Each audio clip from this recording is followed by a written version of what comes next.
Age may be creating a lot of doubts for those unfamiliar with the New Orleans Saints when it comes to their defense, but I'm here to explain why you don't need to be concerned. We got all that and a little bit of lagniappe for you on today's episode of Locked On Saints.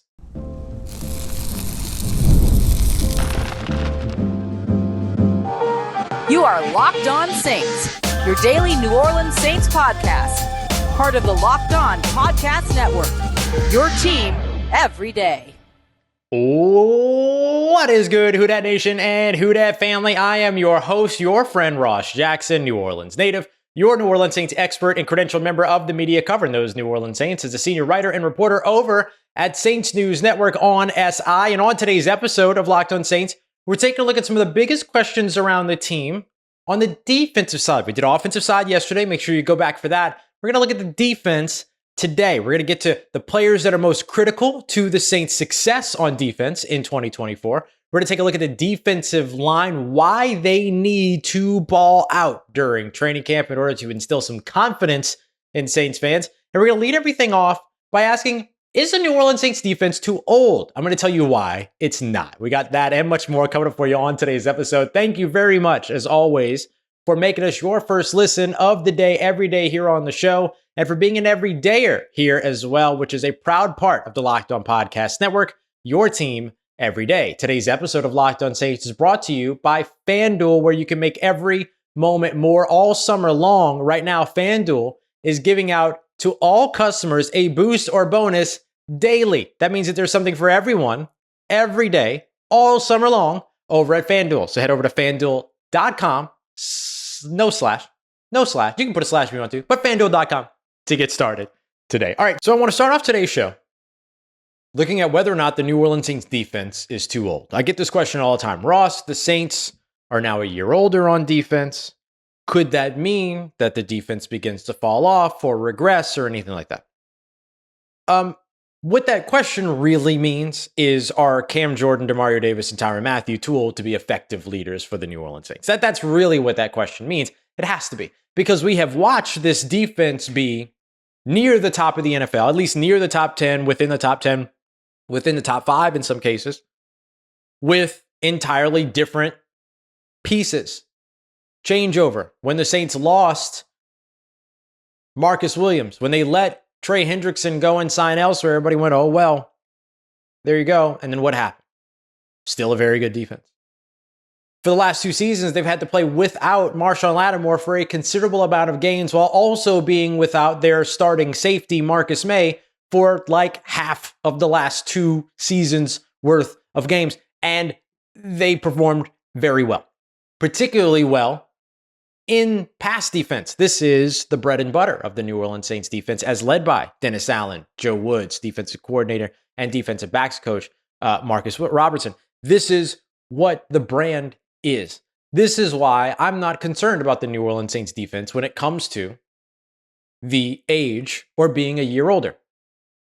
If any of those players, Cam Jordan, Demario Davis, Tyrann Mathieu, were to regress, there are ways for the Saints to make up for that, right? They believe very strongly in Jordan Howden. They have a phenomenal secondaries coach, right? Defensive backs coach. They have a phenomenal defensive coordinator. They have a lot of coaches that specialize in the secondary. And now, even if they're dealing with injuries at corner, they have Kool-Aid McKinstry that they've added. So there are young guys that can slot in and help this defense, even if there is a bit of a drop-off, help this defense stay on top of its game, because they've done it already.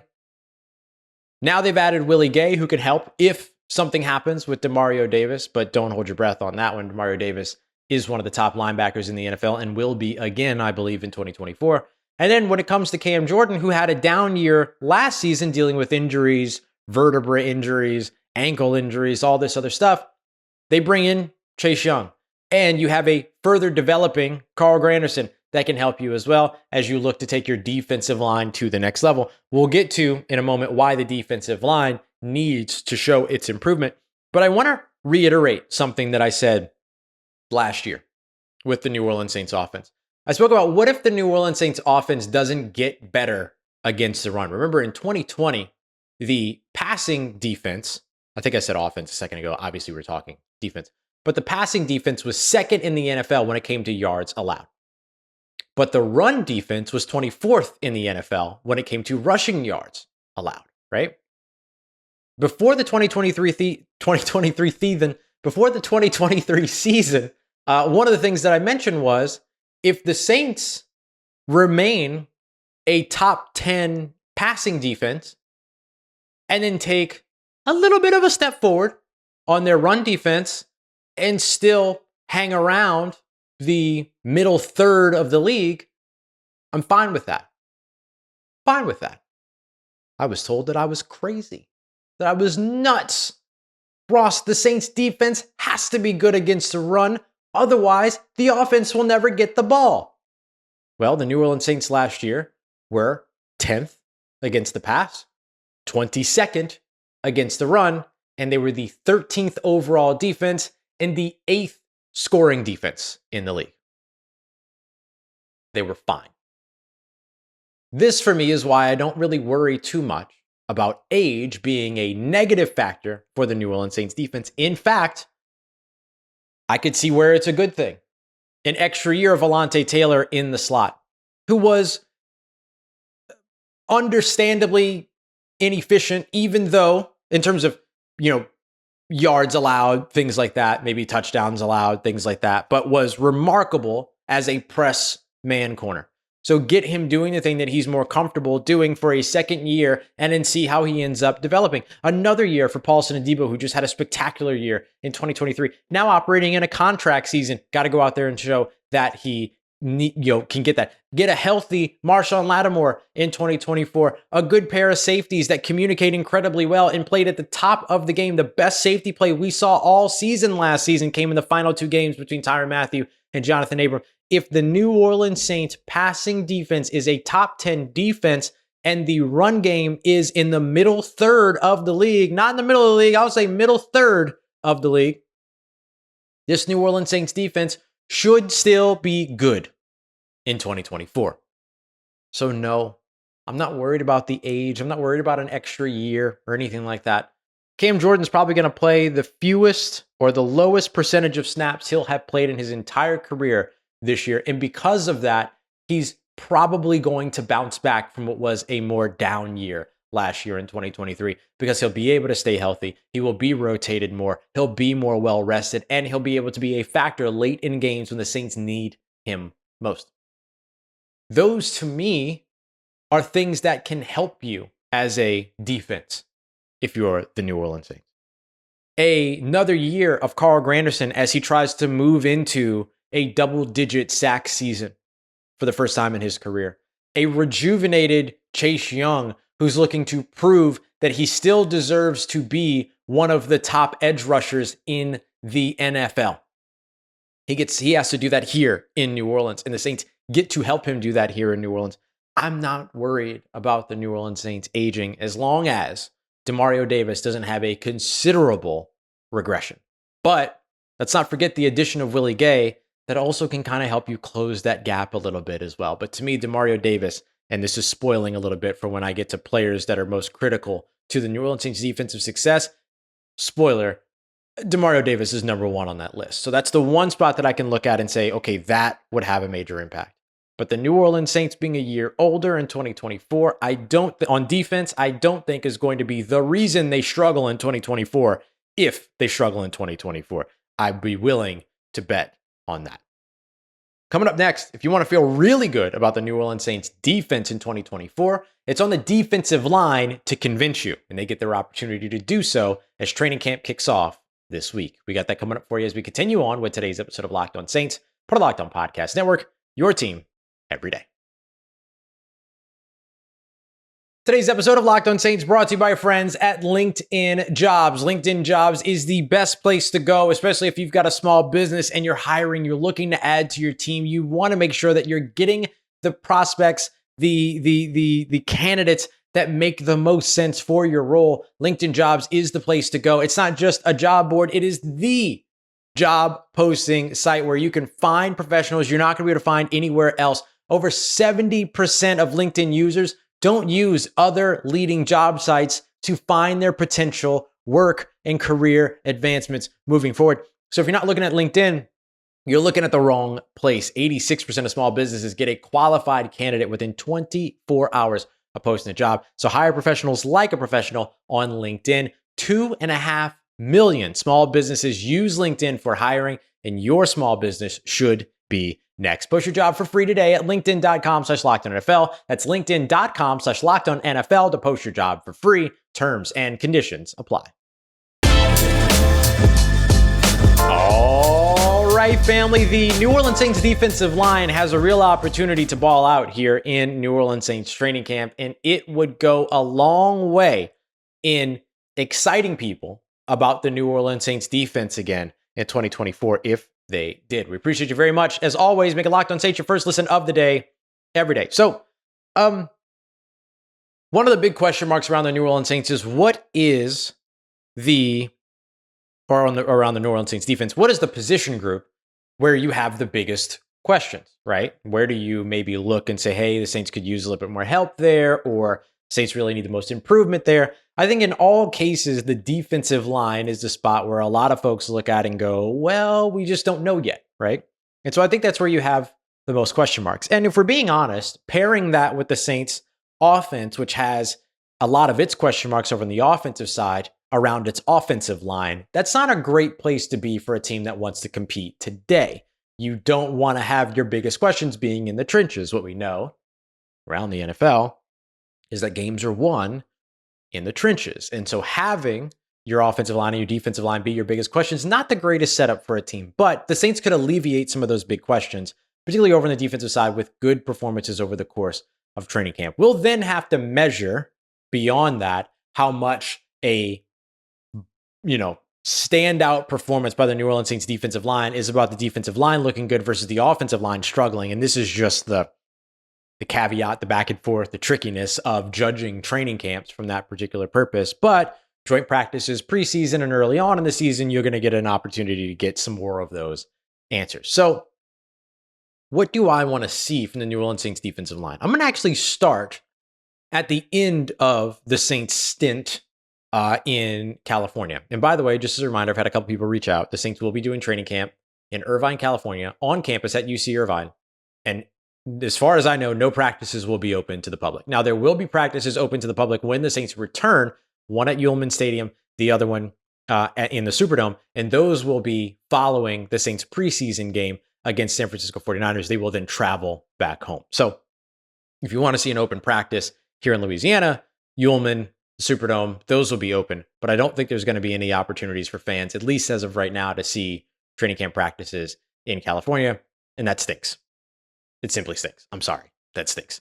But we're going to keep you up to date with everything that you need to know. So I want to go to the end of their stint in California, which will be the Saints' joint practices with the San Francisco 49ers. I think that is the place that you look and go, okay, the Saints defensive line performing well really does mean something, okay? A lot to take away from in those situations. Now, the San Francisco 49ers offensive line is probably its biggest question mark over in San Francisco, but the way that the system is built, it aids that offensive line a lot. You're hoping for the same thing for the New Orleans Saints offensive line and Clint Kubiak's system here in 2024, simply if we're being honest. The 49ers have gone down the road of shoring up left tackle. Trent Williams is probably still one of, if not the best left tackles in the NFL. And then kind of just filling out the rest of their offensive line with guys they like. And then I think John Feliciano is really good too. But outside of that, it's mostly about the left tackle. An A at left tackle, and then a lot of C-graded players outside of that on their offensive line. But because of the system, it elevates all of them to B-level players. And that's where I think the New Orleans Saints defensive line has a real opportunity to go up against some good talent, but not insurmountable talent. It's not like you're going up against the Indianapolis Colts offensive line, which might be one of the best offensive lines in football. It's not like you're going up against the Houston Texans offensive line, which is really good. The Detroit Lions offensive line, which again might be the best in football. You're not going up against those. You're going up against some manageable competition when it comes to the San Francisco 49ers offensive line. So that's one of the places where I'd like to see big performances from the offensive line. I'd love to see Carl Granderson match up with Trent Williams and win. You know what I mean? I like to see Chase Young get back out there match up with Trent Williams and win. I'd like to see Bryan Bresee, Colin Saunders, Nathan Shepard, and potentially Christian Boyd causing havoc in the middle of what is going to be a very good run offense again, because that's what the system does in San Francisco. It creates a good run game, an outstanding run game. Can the New Orleans Saints stand up to that throughout training camp? That's where I think they really get tested. Outside of that, and before that, seeing the New Orleans Saints offensive line and defensive line really battle back and forth. It's important to me that it's back and forth and not just one unit overwhelming the other unit, because after a while, the one that's overwhelming the other, it kind of plays down after a bit, right? It kind of just becomes like, oh, well, that must just be the offensive line not playing well. If the defensive line is overwhelmingly better than the offensive line consistently every practice throughout camp. So you don't ever want it to just completely go one way or another, because then you're not learning anything about either side. So it's got to go back and forth. And in particular, it's got to go back and forth for me during the 12 padded practices. When the pads go on, the physicality steps up. That's where football happens. And I think that that ends up becoming a really, really important series of 12 practices for the New Orleans Saints up until that final preseason game. By the way, that Superdome practice that I mentioned, padded practice. Go to that practice. Go to the Yeoman practice too, because I want you to support Tulane any way that you can. But go to the Superdome practice, because that's in pads. That is a valuable practice to see that, I assume, evening. I assume it'll be in the evening.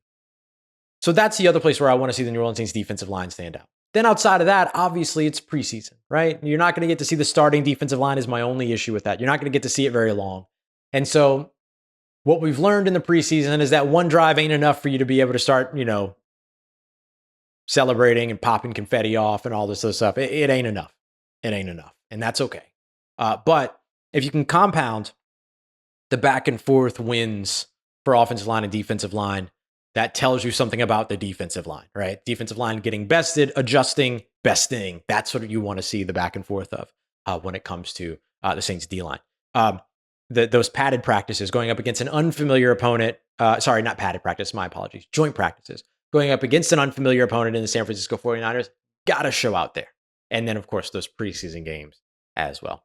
Coming up next, I want to take a look at the 5 players that I think are most critical to the New Orleans Saints defensive success in 2024. Real quick, let me remind you as well about the Locked On Sports Today 24/7 streaming channel. Forgot to tell you about it beforehand, but if you want the biggest stories from around all of training camps, all the world of sports, Locked On Sports Today is your place to go. Go and check it out, Locked On Sports Today, on your favorite, on YouTube, because you want the 24/7 stream, or on the free Amazon Fire TV channels app as well, part of Locked On Podcast Network, your team every day, much like this show. So we're going to take a look at the New Orleans Saints. Who are the most critical players to their defensive success in 2024? Got that coming up for you as we continue on with today's episode of Locked On Saints, part of Locked On Podcast Network, your team every day. Today's episode of Locked On Saints brought to you by our friends at FanDuel, which never lets the sports stop sporting. MLB action, WNBA action, the Olympics. You can get in early on the NFL. There is so much for you to check out over at FanDuel.com today as you get to make the most of your summer. They make every moment more. It's just true. And especially right now, if you're an Astros fan, you want to go ahead and check out everything they've got going on. 1.5 run favorites in some games. Probably want to jump on top of that. Check out the Braves. Check out the Rangers. For you Rangers fans out there as well, you can bet on all of that, as well as even the Saints' first preseason game, third preseason game, first regular season game. Over-unders for Derek Carr's passing yardage. There is a ton for you over on FanDuel today. So head over to FanDuel.com, because FanDuel is hooking up all customers with a booster bonus daily, which means that there is something for everyone every day all summer long. Once again, that is FanDuel.com, where you can make every moment more. Visit FanDuel, the official sports betting partner of Major League Baseball. Let's get it. Who Dat Nation? The New Orleans Saints defense is critical to the team's success, but who are the players that are most critical to the defense's success? Leading off, of course, with one of the best linebackers in football, Demario Davis. We appreciate you very much, as always, being here with us. Don't forget to also go and check out Locked On Pelicans with Jake Madison, Locked On LSU with Matt Moscona. And of course, we are your team every day. So we'll be right back here with you later on today, assuming I get on a flight. Listen, I got a Delta flight, all right? Who knows? Who knows where I am by the time that you're listening to or watching this? Maybe I'm in Santa Ana. Maybe I'm not. Who knows? We'll find out. Stay tuned for the next episode to find out where's Ross. Did his Delta flight take off? Who knows? So we'll find out all of that. What a crazy situation. What a crazy couple of weeks. I'm grateful that we get to be here and talk about the New Orleans Saints, talk about your favorite football team, as opposed to everything else that's going on. So let's do that now. But listen, no matter what, more episodes all week. Keep you up to date with everything going on at training camp. Keep you up to date with everything going on, pressers, media availability, all that good stuff. We got you. We got you here on Locked On Saints. All right. So, number 1, Demario Davis. I told you. Don't look at me like you're surprised. I know. Okay? It's Demario Davis. He is the most important piece for this New Orleans Saints defense, I think is fair to say. And perhaps the most indispensable piece outside of the quarterback position for the New Orleans. He is, after all, the quarterback of the defense.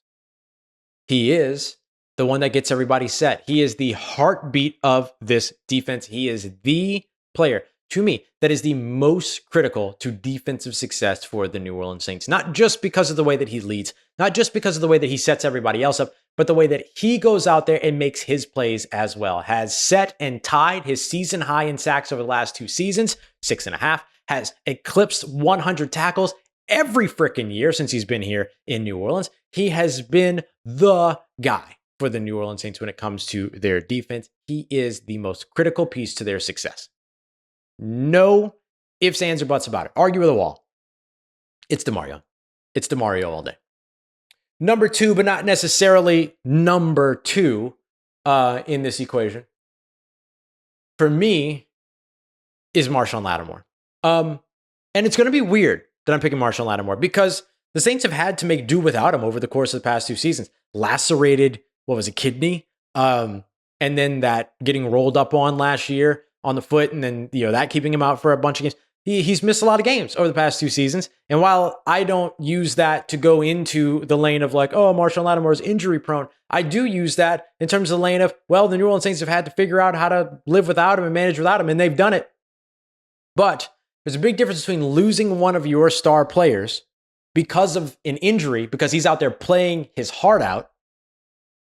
It's the only reason why he had the lacerated kidney in the first place. He was trying to close in on a pass over the top to, I believe, Tyler Lockett in the back of an end zone on a play that he had no business being a part of because he wasn't even near where the ball was going. But yet he's the guy that tried to close in, tried to make a play, and then came down hard in the end zone. You'll take that. I'm sorry.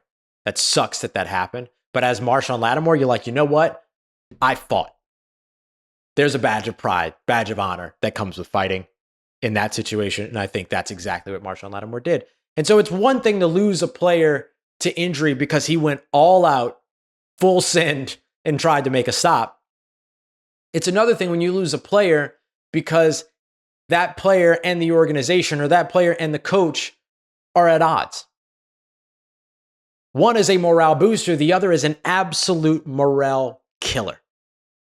And the New Orleans Saints avoided killing the morale when it came to Marshawn Lattimore this offseason. And I think that's one of the most important things that will be critical to their defensive success in 2024. Because make no mistake about it, he is still a top talent level corner in the league. He takes away half the field for you. He is a guy that allows you to be able to play the defense that you want to play because you don't have to worry about his half of the field wherever he is. You don't have to worry about the top receiver, or at least you don't have to worry about doubling that top receiver. You don't have to worry about the safety help over the top. You just can let Marshawn Lattimore battle. And he's going to win some, he's going to lose some. And as an NFL team, you're going to live with that because he's going to win them. And if you get a guy that is going to win some of those, you're going to give him the opportunity to win some of those. And that to me is why Marshawn Lattimore is next on my list for most pivotal to the New Orleans Saints' success. Number 3, I'm going Carl Granderson. Oh, hit you with the okie doke, maybe. I don't know. You might have expected that. Carl Granderson is the team's best defensive lineman right now. Period. He is the best performing defensive lineman for the New Orleans Saints over the course of the past 2 seasons. He was their best run defender in each of the last 2 seasons, and he was their best pass rusher last year. And now he gets to try to bridge that into a next season, post-contract extension, walk in comfortable, knowing that he's the guy that the baton is being passed to and that the torch is being passed to, and bam, he is ready to get off to the races. See what I did? I kept the baton, races, the relay. I kept the relay joke going. Jokes are only funny if you explain them. You know how it goes. You know how we do here. So for me, Carl Granderson has to be the most disruptive player. And you know what's going to make a lot of difference for this New Orleans Saints defense? Disruption. Force the quarterback to make a bad throw so your very talented secondary can capitalize on it. Force a running back to have to change direction so that your very talented and athletic second level players at linebacker can get to that player. And also now you have an outstanding tackler playing in that box as well with a guy like Jonathan Abram, another outstanding tackler playing in your slot, and Alontae Taylor. If Kool-Aid McKinstry wins that spot, boom, he's playing there. And by the way, number 4, Kool-Aid McKinstry. Yeah, I said it. Kool-Aid McKinstry. Why? What have we said over and over again on the show? You're not going to get 17 games out of your 3 starting corners. No NFL team is. You're not going to get 17 games out of your 2 starting outside corners and your starting slot corner. Kool-Aid McKinstry will start not 1, but a few games in 2024. It just makes sense. And much like Isaac Yiadom, when he goes out there on the field, he's going to have to play well. And that's why I consider him pivotal to the New Orleans Saints' success as well. Because when one of those 3 corners misses a game, you don't want a big drop-off. And Kool-Aid McKinstry helps you fight off that drop-off. So if he could be the difference between a win and a loss in terms of his ability to replace a player from that very talented secondary, and if he can do that, that has a big-time impact for what your season looks like for the New Orleans Saints. And finally, I was split here. Do I go with Tyrann Mathieu? Do I go with Bryan Bresee? One of them is a very close 6th. I'm going to take the unconventional route here, and I'm going to go Bryan Bresee. I think Tyrann Mathieu is obviously very important to this defense. I think Cam Jordan is obviously very important to this defense. But if you can get direct pressure right up the gut on an opposing quarterback in a division that is full of pesky but not dual threat quarterbacks, that could be the difference between a win and a loss. That could be the difference between a good and a bad decision by an opposing quarterback. So if Bryan Bresee builds on that really impressive rookie season that he had, and can build more consistent disruption right up the middle, closest distance between 2 points is a straight line. That was really hard for me to remember, but I got there. That's Bryan Bresee's game. So I'm going to say Bryan Bresee. Ha ha, na boo boo. All right, let me know who your players are that are the most critical to the New Orleans Saints defense. Coming up later today, should Deltas get me to California on time, we'll have another episode up for you for some stuff, for some things that will be happening. So we'll have that. And of course, we'll have you covered all throughout the week and next few weeks of training camp. We appreciate you very much as always.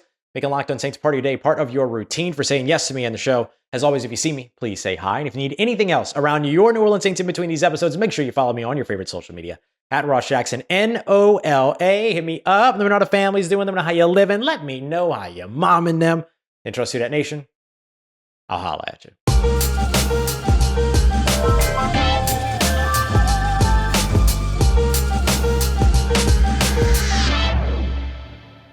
Hello. Welcome